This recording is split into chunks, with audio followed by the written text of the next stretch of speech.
Assalamualaikum warahmatullahi wabarakatuh, teman-teman mahasiswa IAT 6A dan B. Mungkin malam ini saya akan share tentang bagaimana cara Anda membagikan tugas di Google Dokumen yang nanti Anda tinggal memasukkan email saya dan saya bisa mengedit dari sini. Jadi kita bisa bekerja bersama-sama sekaligus nanti begitu selesai latar belakang menuliskan latar belakang masalah, saya bisa mengomentarinya dari sini ya. Jadi caranya seperti ini, teman-teman. Saya akan share screen.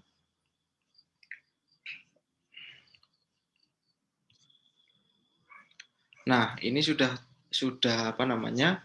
Sudah kelihatan di Drive. Anda nanti masuk ke Google Drive, kemudian Google Drive email Anda masing-masing, kemudian klik bagian ini My Drive, kemudian lari ke Google Dokumen, nanti akan terlihat blank dokumen seperti ini. Nah, kemudian Anda klik blank dokumen tadi. Nah, kemudian Anda akan disuguhi seperti ini, kayak seperti Microsoft Word ya. Jadi Anda tulis saja di sini, misalnya proposal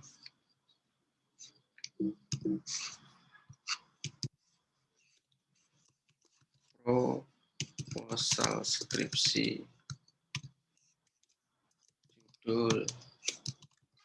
judulnya apa, atau tidak usah pakai judul, misalnya langsung saja, misalnya Al-Quran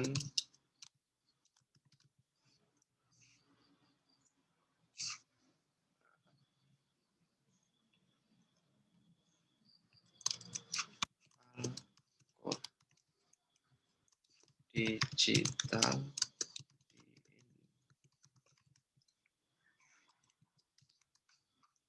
sejarah.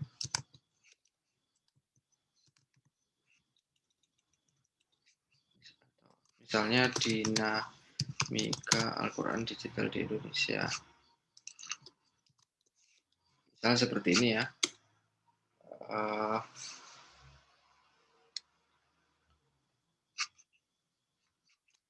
Misalnya atau dalam ini ya, studi aplikasi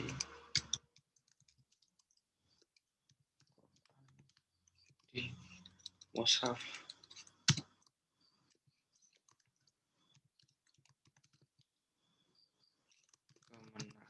Misalnya seperti ini.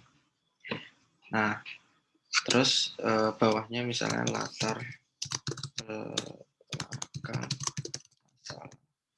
Dan seterusnya, Anda bisa menuliskannya dan seterusnya, rumusan, dan seterusnya ya. Setelah selesai, Anda bisa klik share ini. Nah, kemudian Anda kasih judul ya. Biasanya kalau masih baru pertama biasanya untitled ya. Jadi nanti di sini diberi judul, misalnya proposal skripsi berapa 15 Maret 2021 seperti itu. Kemudian save. Nah, akan muncul seperti ini kawan-kawan, teman-teman semua. Nah, ini add people, ini masukkan email saya.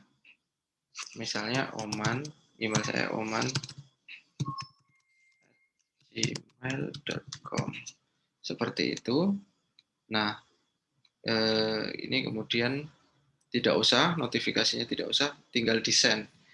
Diklik send ini, maka nanti akan terkirim ke saya dan saya bisa langsung masuk ke bagian ke bagian ini. Saya bisa melihat tampilan dari Google Dokumen yang telah Anda buat di sini. Nah, setelah itu silahkan nanti teman-teman beritahu gitu ya. Saya sudah, atau saya juga akan mengecek sih sebenarnya. Saya bisa ngecek dan nanti kita akan bisa diskusi di sini. Jadi saya bisa membaca langsung di sini.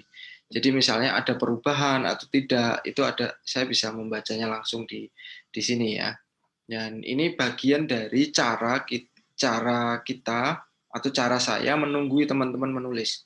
Misalnya ini di paragraf pertama kurang apa dan seterusnya, paragraf kedua dan seterusnya kurang apa dan seterusnya. Nah, tadi ada template yang sudah saya bagikan juga.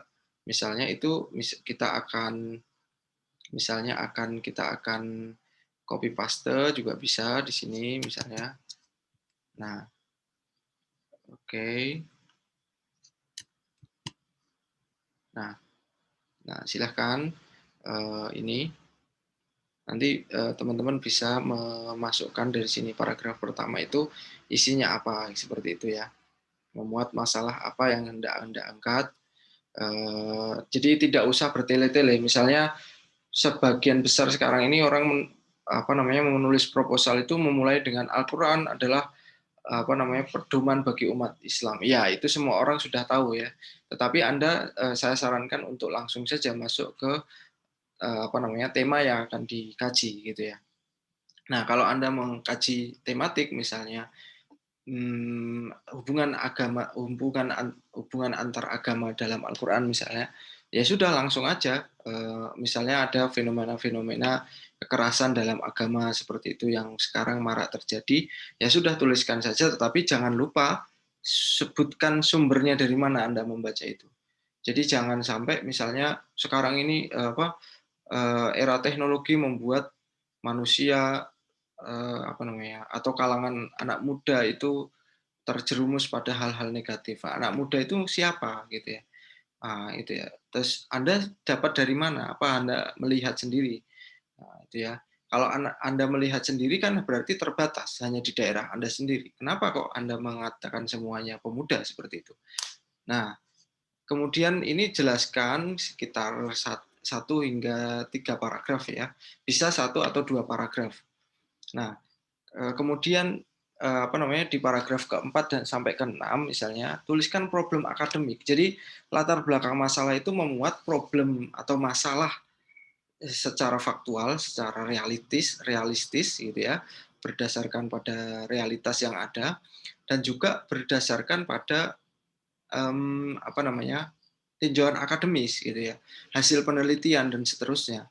Nah, di sini pentingnya kemudian Anda memaparkan kajian-kajian yang sebelumnya tentang objek yang Anda kaji dan kemudian Anda menjelaskan di mana letak kesenjangannya gitu ya.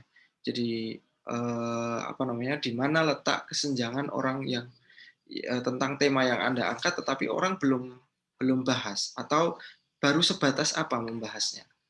Nah, gitu ya. Kemudian yang ketujuh dan kesembilan, Anda fokus pada objek material apa yang Anda kaji. Objek material itu adalah objek yang dikaji. Materinya apa? Seperti itu. Nah, misalnya mengkaji tentang tema tertentu atau mengkaji tentang kitab tertentu, kitab Al-Misbah misalnya karya Coruscant. Kenapa kok Anda mengkaji kitab itu atau tafsir Hamka? Mengapa kok Anda perlu mengkaji itu dan seterusnya? Alasan Anda mengkaji itu tentang topik tertentu? Misalnya hubungan antar agama di dalam tafsir Al-Misbah misalnya. Nah, jelaskan di situ. Mengapa kok hubungan antar agama? Apa pentingnya dan apa uniknya? Apa yang membedakan dengan karya yang lain dan seterusnya? Nah, di sini Anda perlu fokus pada kajian yang Anda kaji dan dukung dengan data-data. Jadi jangan hanya menyampaikan saja tanpa didukung dengan misalnya data-data yang ada. Jadi harus sesuai dengan data dan fakta. Nah, yang terakhir paragraf ke-10 misalnya, tuliskan maksud proposal Anda. Jadi Anda harus menjelaskan misalnya kajian ini akan fokus membahas pada tafsir hubungan atau relasi atau hubungan antar agama dalam tafsir Al-Misbah kayak gitu. Nah, hal ini penting karena apa gitu ya. Nah, gitu.